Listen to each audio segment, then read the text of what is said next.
오늘 우리가 읽은 누가복음 8장을 처음부터 보시게 되면 예수님은 하루 종일 사역을 하셨습니다.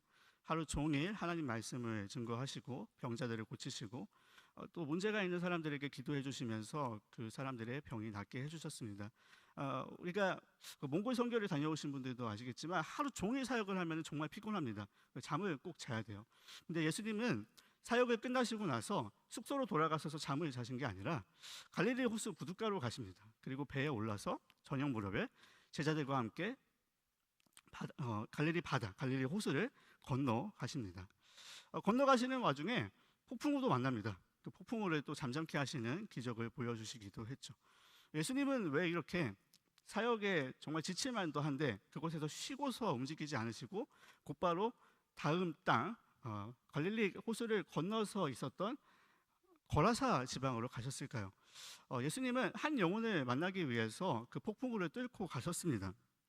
꼭 만나야 되는 사람이 있었던 것이죠. 그 만나야 됐던 사람의 이름은 성경에는 이름이 등장하지 않지만 우리는 잘 알고 있습니다. 거라사 지방에 살고 있었던 광인입니다.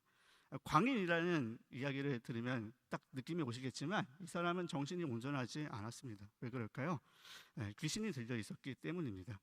귀신이 들려있는 사람의 특징이 있습니다. 어떤 특징을 가지고 있냐면 자신의 몸을 스스로 가눌 수가 없습니다. 자신의 몸을 스스로 통제를 할 수가 없습니다. 그래서 이 사람의 특징을 보면 성경에서는 이렇게 이야기하고 있습니다. 오랫동안 옷을 입지 않았고 또 사람들과 도저히 어울려서 살 수가 없어서 무덤 사이에서 지냈다라고 합니다. 자신의 몸을 가질 수 없는 첫 번째 특징이 있고요. 두 번째 특징은 사람들도 그를 어떻게 할 수가 없습니다. 어떻게 할 수가 없는 그런 힘을 가지고 있었습니다.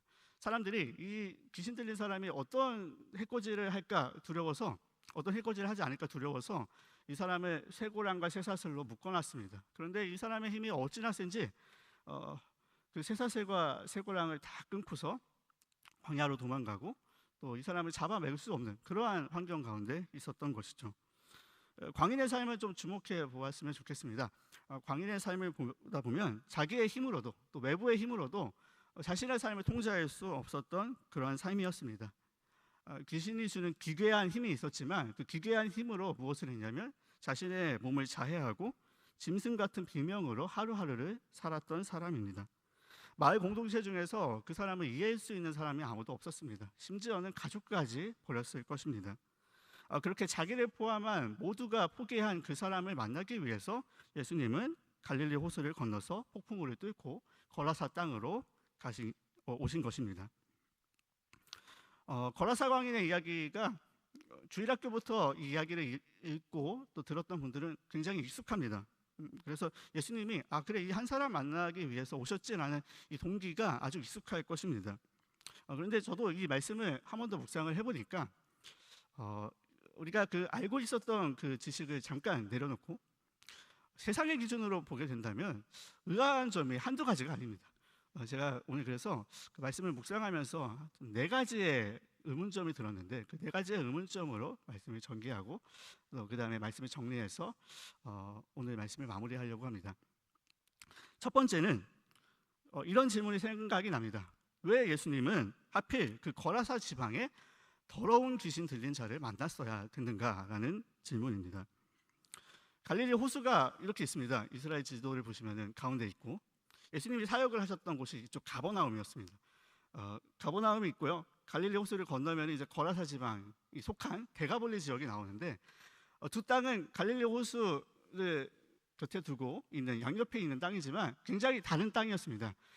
예수님께서 사역을 하셨던 그 갈릴리 지방에서 사역을 하셨던 가버나움 그 땅은 예수님과 같은 민족이 살고 있었고 같은 언어를 쓰고 있었고 같은 종교성을 가지고 있었습니다. 그런데 그 호수를 건너서 거라사 지방에 살고 있었던 그 사람들, 데가볼리 지역에 살고 있었던 그 사람들은 이 땅이 로마의 직할 땅이었거든요. 이방인들이었습니다.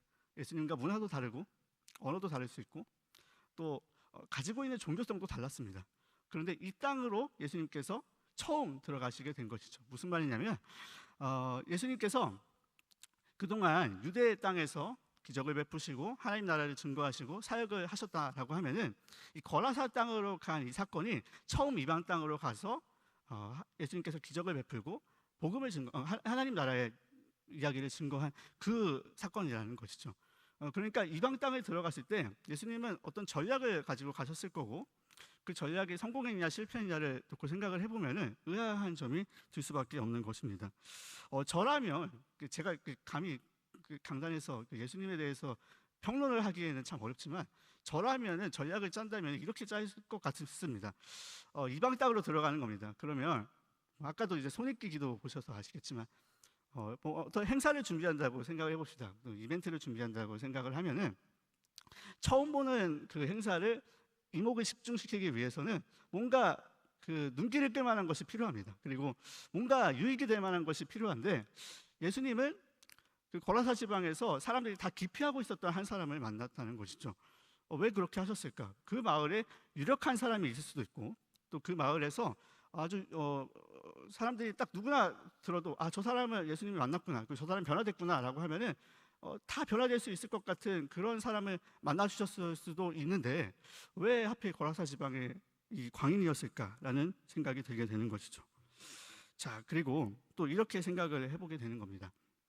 그러면 사람들의 이목을 집중시킬 수 있는 것, 물론 귀신 들렸던 사람이 귀신을 쫓아내고 변화된 것, 이것도 큰일이지만, 그 사람들의 반응을 보게 되면 결국에는 예수님을 그 자리에 오래 머물게 하지 않거든요. 다시 돌아가라고 얘기를 하거든요.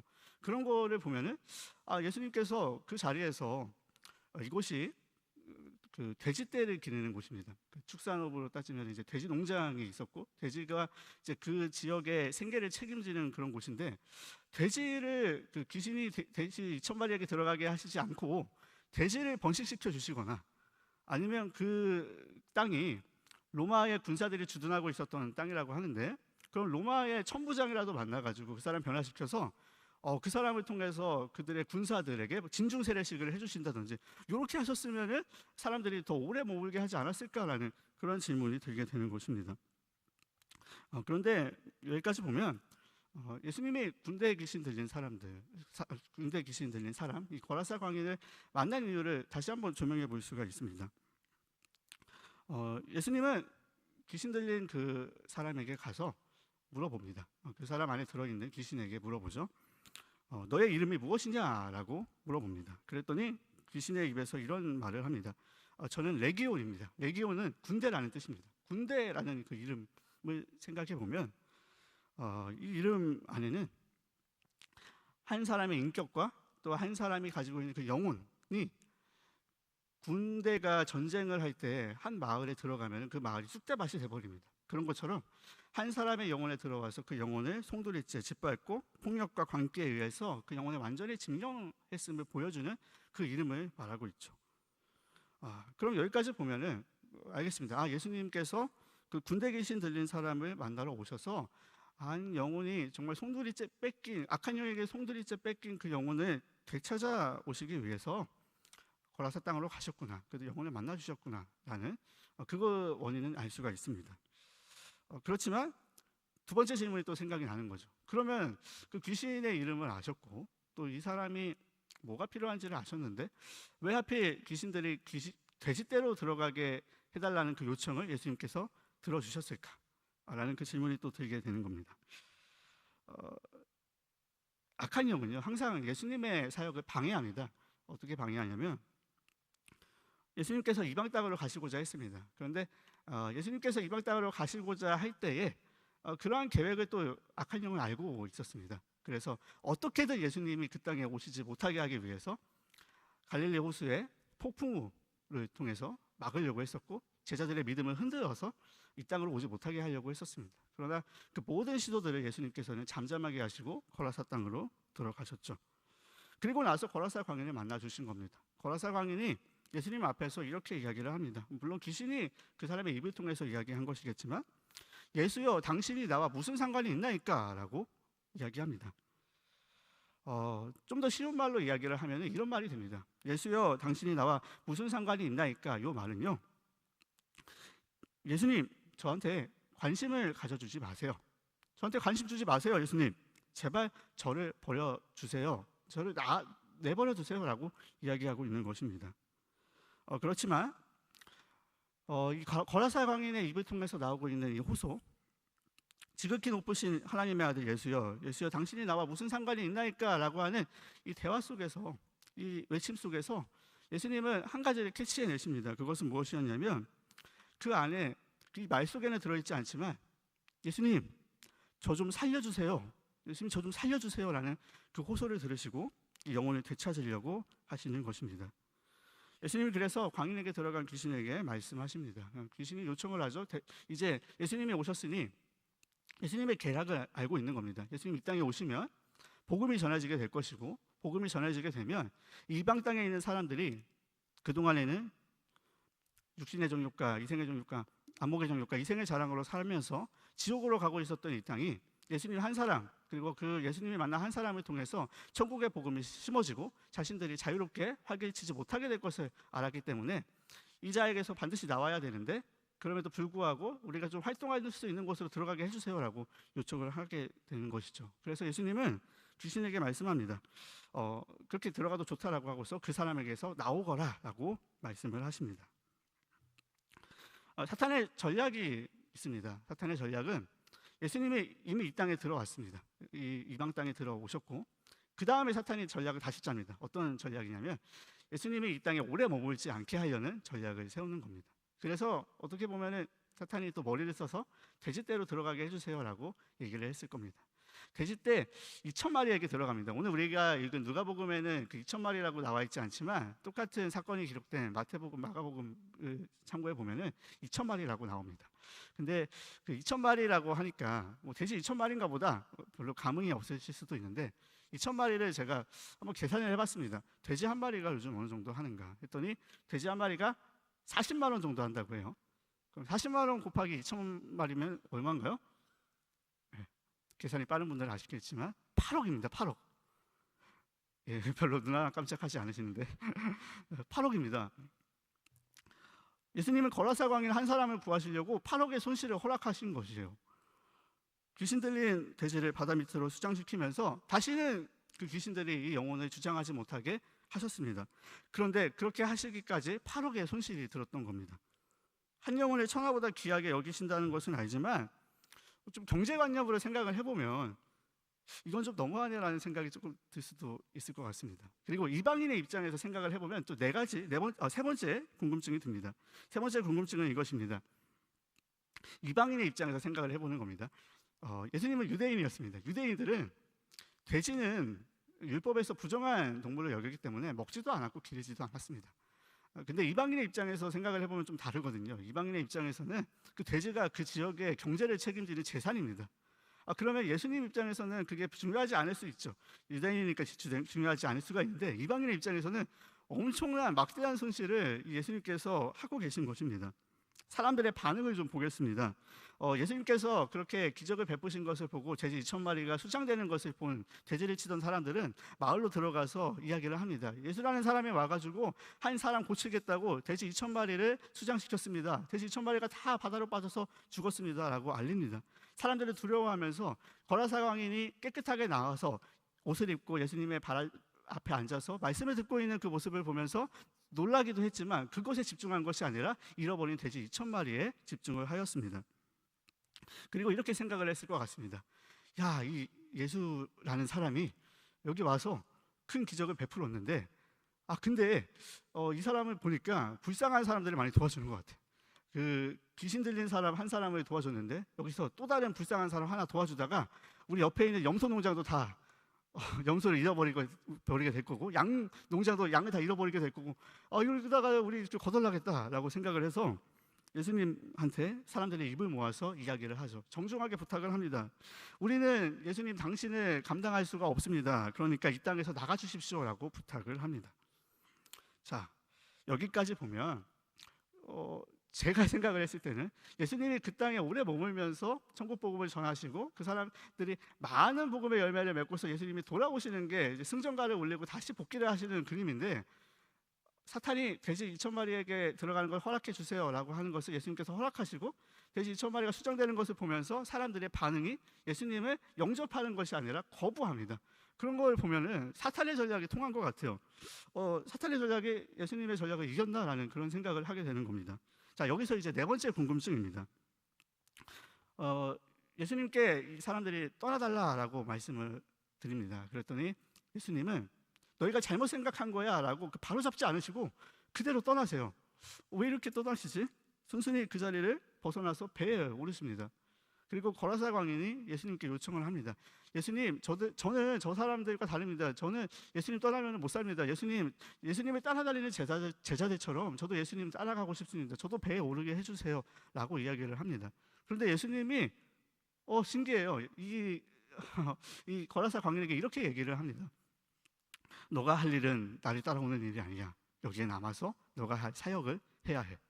근데 이것도 이상하거든요. 왜 이상하냐면 예수님이 그 전까지 기적을 베풀어 주시면서 말씀하셨던 게 있거든요. 꼭 마지막에 이런 말씀을 하셨습니다. 예수님이 기적을 베풀어 주시고 하셨던 말은 아직 내 때가 아니니 잠잠하라. 사람들에게 알리지 마라. 라고 이렇게 이야기를 하셨는데 이곳에서는 너에게 사명이 있단다. 내가 한 일, 내가 너를 만나준 일, 너가 변화된 일, 집으로 돌아가서 사람들에게 알려라 라고 이야기를 하고 계신 겁니다. 하나도 빠짐없이 다 이야기하라고 말씀하고 계십니다. 그렇게 이 거라사 광인은 예수님은 배를 타고 다시 가버나움으로 가셨고 거라사 광인은 자신의 집으로 돌아가서 자신의 마을로 돌아가서 그 온전해진 상태로 자신을 만나주신 예수님, 그 하나님께서 자신에게 베푸신 일, 그것을 전하게 됩니다. 이제 네 가지 질문을 정리하겠습니다. 첫 번째 질문은 이 질문이었습니다. 예수님은 왜 이방 땅에서 유력한 사람, 힘 있는 사람을 만나주시지 않고 거라사 광인 한 사람을 만나주셨나요? 두 번째 질문입니다. 왜 군대 귀신은 2,000마리의 돼지떼로 들어가게 되었나요? 세 번째 질문입니다. 예수님은 8억 이상의 가치를 귀신 들린 한 영혼과 왜 바꾸셨나요? 네 번째 질문입니다. 왜 예수님은 모두가 떠나라고 한 그 자리에서 고침받는 그 사람을 남겨주셨나요? 자, 이 네 가지 질문을 여름 수련회를 준비하고 있는 저와 여러분에게 다시 바꿔서 질문을 해보겠습니다. 첫 번째입니다. 왜 수련회일까요? 하나님은 왜 바쁘고 분주한 일상을 떠나서 여름 수련회라는 그 시간과 장소로 우리를 인도하시고 세상에 매여 있었던 저와 여러분 그리고 우리 미래 세대의 아이들을 만나려고 하시는 것일까요? 두 번째 질문입니다. 사탄은 수련회에서 은혜 받는 것을 막기 위해 돼지 2,000마리와도 같이 포기하기 힘든 것들을 수련회를 준비하면서 왜 자꾸 보게 하는 걸까요? 그들의 전략, 우리를 향한 전략은 무엇일까요? 세 번째입니다. 그럼에도 불구하고 하나님은 수련회에 들어가는 막대한 힘과 노력과 재정과 또 기도하는 시간이 얼마나 많습니까? 그렇게 부어놓는 시간을 하나님께서는 아까워하지 않으시고 영혼을 살리는 사역에 왜 전부를 거실까요? 네 번째입니다. 수련회 시간과 장소에만 머물게 하지 않으시고 수련회 때 은혜를 받으면 정말 그 자리를 벗어나고 싶지 않거든요. 선교에서도 은혜를 받으면 그 자리를 벗어나고 싶지도 않거든요. 그런데 왜 예수님께서는 그렇게 수련회를 통해서 그 장소와 그 시간에만 머물게 하지 않으시고 다시 우리 가정, 학교, 일터로 돌려보내게 되시는 것일까요? 왜 우리를 일상에 남겨두시는 것일까요? 세상의 기준으로만 보면 돼지 2,000마리를 바꾼 사건보다도 더한 낭비의 사건이 있습니다. 그 가치를 따지면 돼지 2,000마리는 8억이라고 했지만 나라를 팔아버린 것보다 더 지독한 죄가 있습니다. 그 죄가 무엇이냐면 바로 하나님을 예배하면서 살아가도록 지음받은 우리가 하나님을 배반한 것입니다. 그런데 그 배반한 우리를 살리시려고 피조물을 위해서 창조주께서 자신의 모든 피를 전부 쏟아 부으셨습니다. 십자가에서 압도적으로 흘리신 그 피 때문에 그 보혈의 낭비 때문에 우리의 영혼이 다시 살아나게 되었습니다. 이번 수련회 때 정말 이 보혈의 낭비를 아는 그 한 사람, 보혈의 낭비를 경험한 한 사람이 저와 여러분 그 미래 세대가 될 수 있다면 우리가 돌아갈 학교와 가정과 일터에서 또 변화없이 딱딱하게 계속해서 쳇바퀴 돌아가듯이 굴러가는 일상 속에서 하나님 나라가 보여지게 될 것이고 그 일상이 하나님 나라로 정복되게 될 것입니다. 이제 말씀을 마무리하려고 합니다. 요즘에 그 여름이라서 그런지 이제 영화가 나온 걸 보게 되면 공포 영화랑 스릴러 영화가 굉장히 많이 나옵니다. 저는 그런 걸 이제 보는 심리를 좀 사실 이상하게 생각을 해요.